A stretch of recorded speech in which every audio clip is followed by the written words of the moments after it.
नमस्कार। राष्ट्र गर्व में आप सभी का बहुत स्वागत। मैं हूं सुशांत सिन्हा। राष्ट्र गर्व हमारा वो प्रयास जहां हम आपको देश से जुड़ी वो बातें बताते हैं जो आपको अपने देश पर गर्व करने की और ज्यादा वजह देती। आज मैं बात करने वाला हूं सनातन के 800 साल पुराने उस विशाल और अद्भुत मंदिर की, जिससे जुड़े वैज्ञानिक, ऐतिहासिक, पौराणिक और खगोलीय रहस्यों को जानकर आप राष्ट्र गर्व से और ज्यादा भर जाएंगे।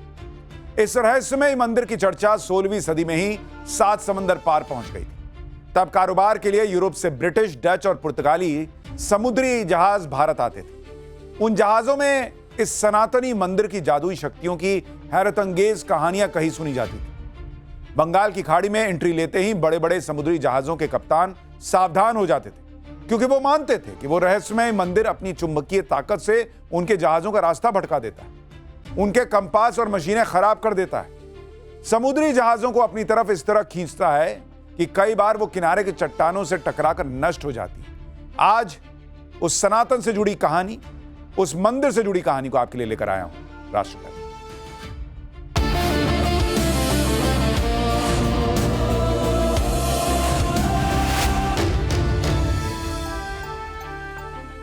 आज बात करने जा रहा हूं ओडिशा के मशहूर कोणार्क मंदिर की, जिसके चुंबकीय रहस्य की कहानियां खूब सुनी सुनाई गई, लेकिन उस चौंकाने वाले इतिहास को बहुत सफाई से छिपा लिया गया, जिसमें सनातन के इस अद्भुत सूर्य मंदिर के खंडित होने की असली वजह दर्ज थी। आज से 450 साल पहले रची गई लव जिहाद की वो खतरनाक साजिश, जिसने ओडिशा का इतिहास ही हमेशा के लिए बदल दिया।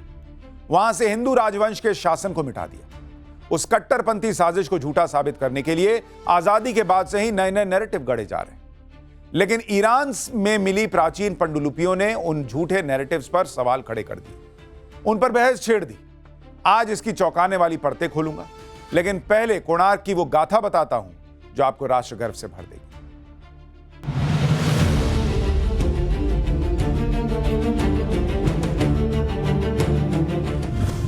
कोणार्क सूर्य मंदिर ओडिशा के पुरी जिले में बंगाल की खाड़ी के किनारे खड़ा 800 साल पुराना वो सनातनी रहस्य जो भारत का राष्ट्र गर्व है और दुनिया भर को अपनी भव्यता और वैज्ञानिकता से आज भी हैरान करता है। यूनेस्को ने इसे विश्व धरोहर घोषित किया है। कोणार्क मंदिर परिसर अभी 26 एकड़ में फैला है, लेकिन ऐतिहासिक दस्तावेजों में इसका मूल विस्तार 12 एकड़ का है। ये बताना इसलिए जरूरी है क्योंकि कोणार्क मंदिर परिसर का 12 नंबर से एक रहस्यमय नाता है। उसका राज भी आज राष्ट्रगर्व में खुलेगा। 13वीं सदी में इस मंदिर को एक विशाल रथ के रूप में बनाया गया, जिस पर सूर्य देवता विराजमान थे। बिल्कुल सनातन के धर्म ग्रंथों के वर्णन के मुताबिक कोणार्क मंदिर पश्चिम से पूरब की सीध में बनाया गया। इसके दोनों तरफ पत्थर पर 12 जोड़ी यानी कुल 24 विशाल पहिए जबरदस्त खगोलीय गणना के साथ तराशे गए। पत्थर के ये बड़े बड़े पहिए 9 फुट 9 इंच के घेरे वाले हैं और तब कोणार्क मंदिर को विशाल रथ जैसा लुक देते थे और धूप में घड़ी की तरह टाइम बताते थे। इनमें सनातन की अद्भुत इंजीनियरिंग थी। कोणार्क मंदिर के ये पहिए 800 साल बाद भी सही टाइम बताते हैं। ये राष्ट्र गर्व की कहानी है। ऐतिहासिक दस्तावेजों में कोणार्क का अद्भुत वर्णन है। बंगाल की खाड़ी में सुबह जब सूरज क्षितिज से उगता दिखता है तो उस पल ऐसा आभास होता था जैसे आकाश से उतरकर समंदर को चीरते हुए भगवान सूर्य का विशाल रथ किनारे की रेतीली जमीन पर दौड़ता आ रहा है। उसके पताका आकाश में लहरा रहे हैं। 7 अलग अलग रंगों के 7 घोड़े उसे खींच रहे हैं।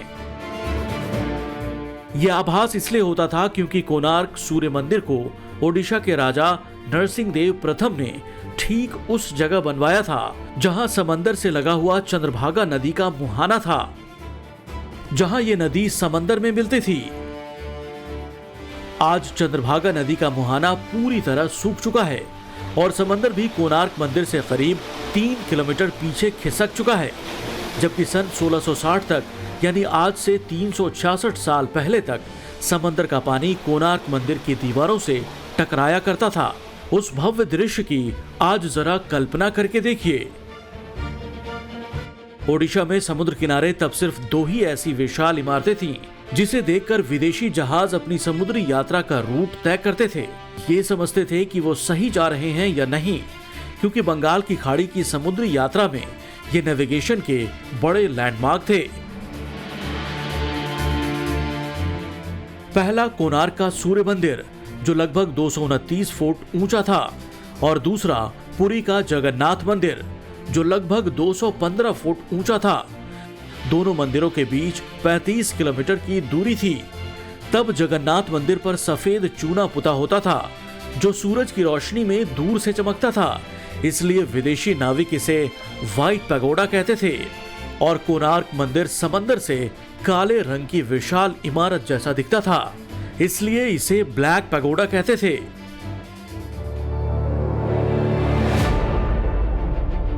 इस ब्लैक पैगोडा कहने के पीछे कोणार्क मंदिर से जुड़ी रहस्यमय शक्तियों की कहानियां भी थीं, जैसे कि मंदिर के गर्भगृह में सूर्य देवता की मूर्ति का हवा में स्थिर होना, और कोणार्क के समुद्र किनारे ऐसा अजीबोगरीब और जबरदस्त चुंबकीय खिंचाव का होना, जिससे बड़े बड़े जहाज खींचे चले आते थे। राष्ट्रगर्व में आज इसके रहस्य की परतें भी खुलेंगी। आज कोणार्क में मंदिर जैसा जो ढांचा दिखता है, वो मंदिर का गर्भगृह नहीं है, बल्कि सभा मंडप है, जिसे जगमोहन कहते हैं। भक्त यहीं रुककर दर्शन के लिए अपनी बारी का इंतजार किया करते थे। कोणार्क मंदिर का गर्भगृह इसी जगमोहन से लगा हुआ था और 229 फुट ऊंचा था, यानी करीब करीब कुतुब मीनार और ताजमहल जितना ऊंचा। यह गर्भगृह सन 1568 तक पूरी भव्यता के साथ मौजूद था, लेकिन उसका अब नामो निशान तक नहीं है। आज अयोध्या में भव्य दिव्य राम मंदिर जितने बड़े इलाके में बना है, कोणार्क मंदिर की लंबाई चौड़ाई उससे बहुत कुछ मेल खाती है। सन 1225 में जब ये बनकर तैयार हुआ होगा, तो सोचिए सनातन के इस गौरव की दिव्यता भव्यता कैसी रही होगी। ये बात आपको राष्ट्र गर्व से भर देगी।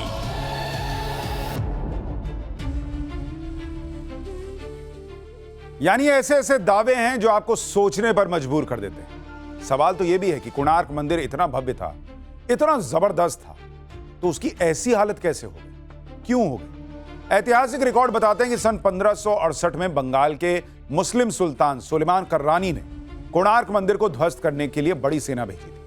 कर्रानी के सिपह सलार काला पहाड़ ने जगन्नाथपुरी और उसके आसपास के दर्जनों छोटे बड़े मंदिरों को लूटा और ध्वस्त कर दिया, अपवित्र कर दिया था, ताकि वहां पूजा रुक जाए। काला पहाड़ ने खासतौर से उन मंदिरों को निशाना बनाया जो दुनिया में भारत की पहचान थी, जैसे कि कोणार्क का सूर्य मंदिर, जगन्नाथपुरी मंदिर, साक्षी गोपाल मंदिर, कटक का कामाख्या मंदिर और जाजपुर का बिरजा मंदिर और उसके आसपास मौजूद कई शक्तिपीठ।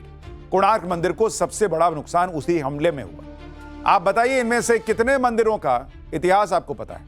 इतिहास तो छोड़िए, उनका नाम आपने सुना है क्या? 70-80% लोगों को जवाब जो है वो नाम में होगा कि नहीं, हमको तो पता ही नहीं था। इसी से भारत के सनातनी पहचान को मिटाने की उस साजिश को आप समझ सकते हैं, जिसकी शुरुआत 712 ईस्वी में सिंध में मोहम्मद बिन कासिम के हमले से शुरू हुई। तब सिंध अफगानिस्तान के पार तक भारत में फैला हुआ था। आप जानकर चौंक जाएंगे कि तब आज के ईरान से भारत की सीमा लगती थी। तब उसे फारस कहते थे। अखंड भारत में सबसे पहले किस मंदिर को इस्लामिक आक्रमणकारियों ने तोड़ा, उसे लूटा, इसके बारे में आपको मालूम है? वो मुल्तान का आदित्य सूर्य मंदिर था, जो विश्व प्रसिद्ध था। वहां से सनातन के मंदिरों पर इस्लामिक आक्रमण का जो सिलसिला शुरू हुआ था, वही कश्मीर, मथुरा, सोमनाथ, काशी और अयोध्या होते हुए 16वीं सदी में भारत के पूर्वी छोर यानी जगन्नाथपुरी कोणार्क तक पहुंच गया। आज आपको एक शब्द बताता हूं, इसे दिमाग में हमेशा के लिए बिठा लीजिए और अपने घर परिवार में और बच्चों को भी जरूर बताइएगा। वो शब्द है आइकोनोक्लाज्म। ये एक यूनानी यानी ग्रीक भाषा का शब्द है। इसका मतलब है किसी देश की सभ्यता संस्कृति के आइकॉन यानी उसके सांस्कृतिक और धार्मिक प्रतीकों को धोखे या तलवार के जोर से मिटा देना, जिससे उस सभ्यता की विचारधारा और परंपराएं जुड़ी हुई, जिससे उस सभ्यता के लोग अपना राष्ट्रगर्व मानते हैं। आइकोनोक्लाज्म कहता है उन आइकॉन को तबाह कर दो ताकि वो सभ्यता ही नष्ट हो जाए। दुनिया से कई सभ्यताएं ऐसे ही मिटाई गई हैं। जैसी कि मिस्र, रोमन, मेसोपोटामिया, दजला, फुरात की सभ्यताएं। इनमें से कईयों का तो आपने नाम तक नहीं सुना होगा ढंग से। भारत की सनातन सभ्यता को मिटाने के लिए भी आइकोनोक्लाज्म शुरू किया गया और उसे एक टारगेट की तरह कई सदियों तक बड़ी बेरहमी से अंजाम दिया गया। आज आप एक शब्द सुनते हैं, लव जिहाद। उसकी चौंकाने वाली जो साजिशें सामने आ रही हैं, उसके पीछे जाने अनजाने वही आइकोनोक्लाज्म वाली सोच भी है। आज से 450 साल पहले ओडिशा की सनातनी पहचान को मिटाने के लिए खासतौर से लव जिहाद की साजिश रची गई थी। आप चौंक जाएंगे, लेकिन इतिहास का यह वो काला अध्याय है जिसे बार बार बड़ी चालाकी से छिपाया गया है। भारत में लगातार ऐसे नैरेटिव गढ़े गए कि सच्चाई दफा नहीं हो जाए, लेकिन फारस यानी आज के ईरान से मिली कुछ पांडुलिपियों ने सारा राज खोल कर रख दिया।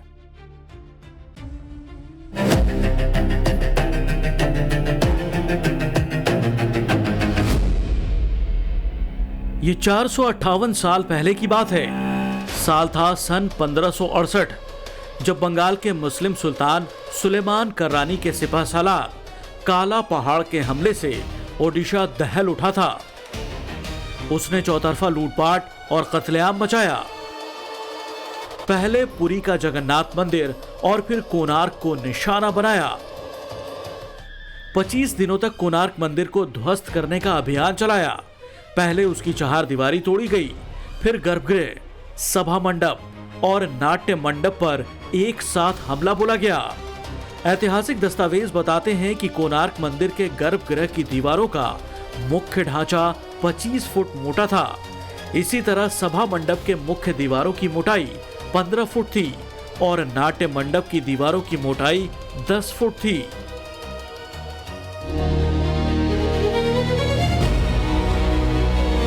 काला पहाड़ के हमले में सबसे पहले नाट्य मंडप ध्वस्त हुआ। उसकी 6 फुट मोटी छत गिरा दी गई। उसके 16 खंभे खड़े रह गए, जो आज भी मौजूद हैं।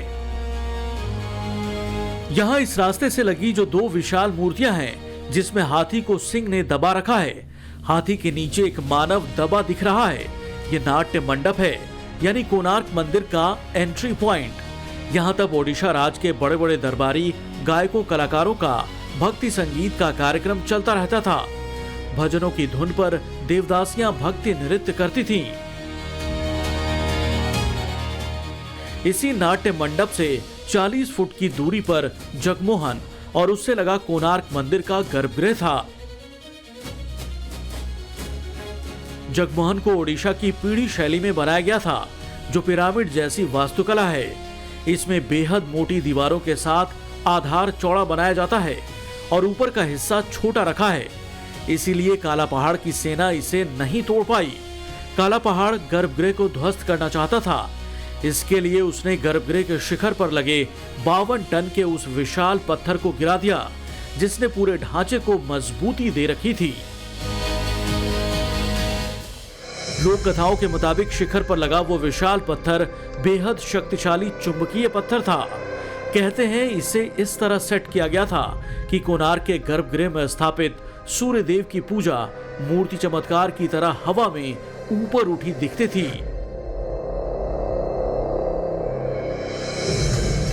शिखर के उस विशाल पत्थर के गिरने से कोणार्क मंदिर का गर्भगृह कमजोर हो गया।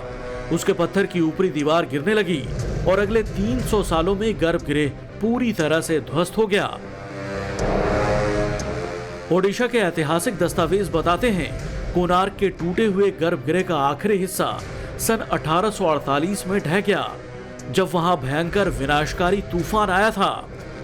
इस घटना के 55 साल बाद सन 1903 में अंग्रेजों ने कोणार्क मंदिर के सभा मंडप यानी जगमोहन के दरवाजों को पत्थर से सील कर दिया और सभा मंडप के अंदर इस आशंका से लाखों टन बालू भरवा दिया कि कहीं वो ढह न जाए। इसी का हवाला देकर यह नैरेटिव गढ़ा गया है कि असल में प्राकृतिक आपदाओं की वजह से कोणार्क मंदिर धीरे धीरे नष्ट हुआ। यह नैरेटिव भी गढ़ा गया कि काला पहाड़ की कहानी एक मिथ है, भ्रम है, झूठ है। जबकि असली इतिहास यह है कि काला पहाड़ बंगाल में पैदा हुआ हिंदू था। उसका असली नाम राजीव लोचन राय था। 7 फुट का भारी भरकम शरीर और युद्ध कौशल के कारण वो काला पहाड़ के नाम से मशहूर हो गया। ओडिशा के हिंदू राजा गजपति मुकुंद देव ने उसे अपना सेनापति बनाया था। तब काला पहाड़ ने बंगाल के मुस्लिम सुल्तान सुलेमान कर्रानी को युद्ध में हराया था। लव जिहाद की साजिश उसी के बाद से शुरू हुई। उस हार का बदला लेने कर्रानी ने अपनी बेटी गुलनाज को मोहरा बनाया। गुलनाज ने धीरे धीरे करके काला पहाड़ को अपने प्रेमजाल में फंसाया, अपना नाम दुलारी बताया। जब बात विवाह तक पहुंच गई तो सुलेमान कर्रानी ने काला पहाड़ के सामने धर्म बदलने की शर्त रख दी। प्रेम में अंधे काला पहाड़ ने इस्लाम कबूल कर लिया, गुलनाज से शादी की। इससे नाराज होकर मुकुंद देव ने उसे सेनापति पद से हटा दिया। कुछ ही दिनों में गलती का एहसास हुआ तो काला पहाड़ ने फिर हिंदू बनना चाहा, लेकिन जगन्नाथ मंदिर के पुजारियों ने यह कहकर इनकार कर दिया कि एक बार जो विधर्मी बन गया उसकी सनातन में वापसी नहीं होगी। बंगाल के सुल्तान कर्रानी इस पर काला पहाड़ को जगन्नाथपुरी पर हमले के लिए उकसाया, जिसके बाद उसने ओडिशा के हिंदू मंदिरों पर चढ़ाई कर दी।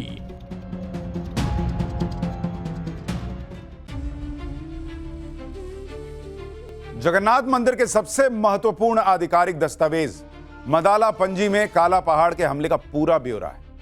मदाला पंजी में 11वीं सदी से ही ओडिशा का इतिहास लिखा जा रहा था।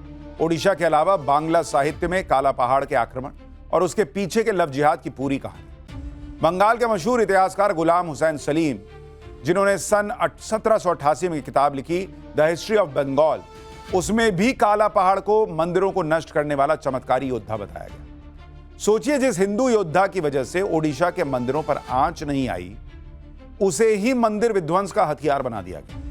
और यह सब इसलिए हुआ क्योंकि सनातन में घर वापसी रास्ता ही बंद कर दिया गया था। जो सनातन धर्म सबसे पुरातन है, सबसे लचीला धर्म है, जिसमें भगवान शरणागत वत्सल कहलाते हैं, यानी अपनी शरण आने वालों को कभी नहीं ठुकराते।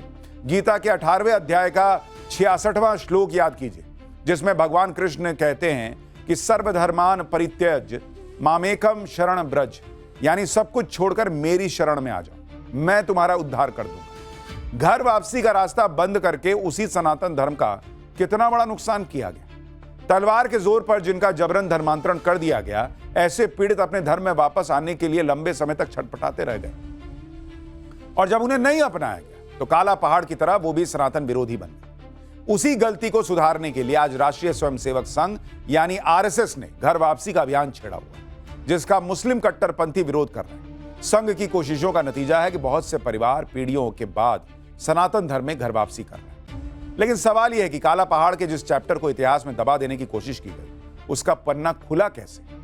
यह सब हुआ नरेंद्र मोदी के आने के बाद। राष्ट्रीय पांडुलिपि मिशन और अलीगढ़ मुस्लिम यूनिवर्सिटी ने फारसी की पांडुलिपियों पर नया रिसर्च शुरू किया और इसके लिए ईरान से भी पांडुलिपियां मंगवाई गई। उसमें वो ब्यौरा भी मिल गया कि काला पहाड़ कौन था और कैसे उसने बड़ा अभियान चलाकर कोणार्क समेत ओडिशा के दर्जनों बड़े मंदिरों को ध्वस्त किया। इसी खोज के बाद ओडिशा के भुवनेश्वर में national archive centre of India records में फरवरी 2016 में इतिहासकार और रिसर्चर जुटे और काला पहाड़ पर नए सिरे से ऐतिहासिक बहस शुरू।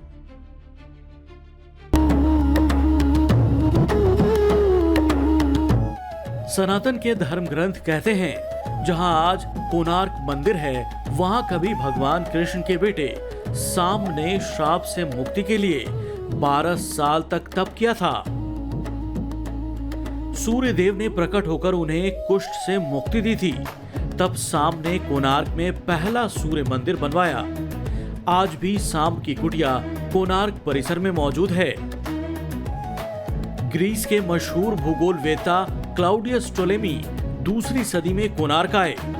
7वीं सदी में मशहूर चीनी यात्री ह्वेनसांग, 17वीं सदी में अकबर के दरबारी और मुगल इतिहासकार अबुल फजल और 19वीं सदी में जेम्स फर्ग्यूसन और W.W. हंटर जैसे बड़े ब्रिटिश इतिहासकार कोणार्क आए और अपनी किताबों में यहाँ की भव्यता का वर्णन किया। कोणार्क, जिसके जगमोहन यानी सभा मंडप को सुरक्षित रखने के लिए अंग्रेजों ने उसके अंदर बालू भरवा दिया था। मोदी सरकार के निर्देश पर भारतीय पुरातत्व विभाग यानी ASI ने अब तक का अपना सबसे बड़ा संरक्षण अभियान शुरू किया है। कोणार्क के जगमोहन से बालू हटाकर उसे स्टील की मजबूती देकर फिर से दुनिया के सामने खोलने की तैयारी है। दिसंबर 2025 में कोणार्क के जगमोहन की पश्चिमी दीवार में कोर ड्रिलिंग कर बहुत सावधानी से बालू निकालने की शुरुआत की गई। एएसआई का अनुमान है कि इस साल मई तक वहां से बालू पूरी तरह से हटा लिया जाएगा और तब कोणार्क का जगमोहन दुनिया के सामने इसका नया रहस्य खोलेगा। राष्ट्रगर्व की कई नई कहानियां हमारे सामने खुलेंगी।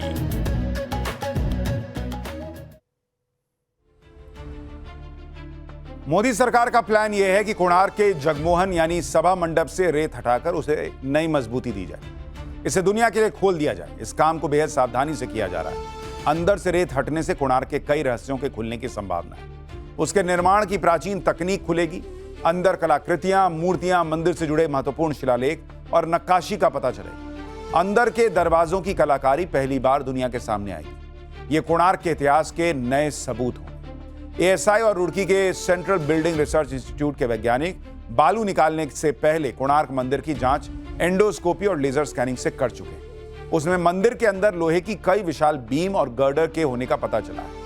उसकी जांच से पता चलेगा कि कोणार्क सूर्य मंदिर में हवा में तैरती सूर्य मूर्ति का जो दावा है और समंदर से जहाजों को चुंबकीय शक्ति से खींच लेने वाली कहानियां जो हैं, उसका असली राज क्या है। यह थी राष्ट्रगर्व की आज की वो कहानी जो सनातन के बारे में आपको गर्व करने का और मौका तो देती है, लेकिन अपने देश में जो ये सब हुआ है उसके बारे में जानिएगा, तभी ना अपने देश पे और गर्व कीजिएगा बॉस।